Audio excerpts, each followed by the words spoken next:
Pardon, že ruším. Můžu se zeptat, chodíte k panu doktorovi dlouho? Víte, jsem trošku nervózní. Já jsem slyšela, že má netradiční metody. Ale jinak je to fachman. To jste mě uklidnila. Další.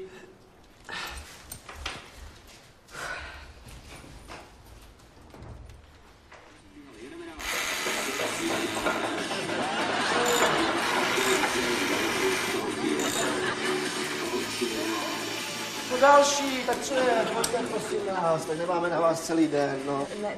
Vy jste paní Miláčková, že jo? Aha. Podívejte, tady pan doktor si vás přebere, jo? Pane doktore! No jo. Sestry, teda, vy mě honíte, to je divočinka. Tak se mi pěkně odstrojte a šup na zvedáček, pojďme. Tak, už to jede, už to frčí. Tak, a je to. Co pak nás trápí, co? Ne, nic neříkejte. Bude podvozek, co? Tak to omrkneme. Aha.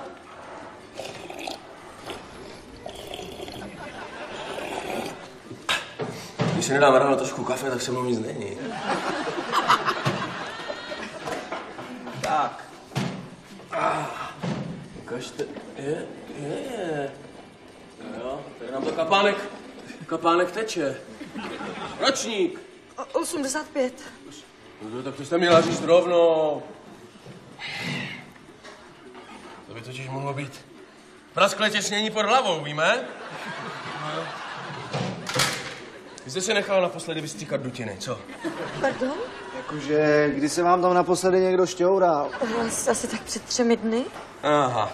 Sestry, 8 imbus. Aha. Tak. Sakra. Ne, tak, to bude větší. 11. A ještě. Tak. Kdo vám to dělal? Manžel. Amatér. No, dívejte si. No tak se vám to úplně nabyká, ale myslím, že by to chtělo seštelovat předstih a vstřikování, vyměnit filtry.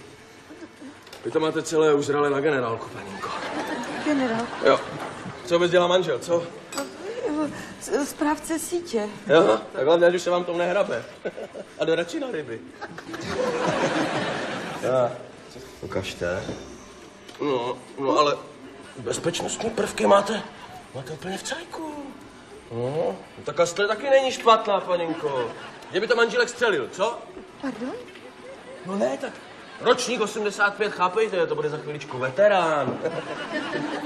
A já už vím, jak se o takový veterány postarat. Sestři, dejte mi vizitku. Kdybyste si to rozmyslela, tak dejte vědět. Já už jsem rozchodilý na čikraxny. Tak naschle. Tak pojďte, nemáme tady jenom vás dneska.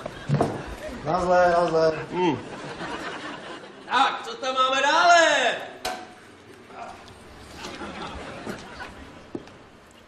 Dobrý den.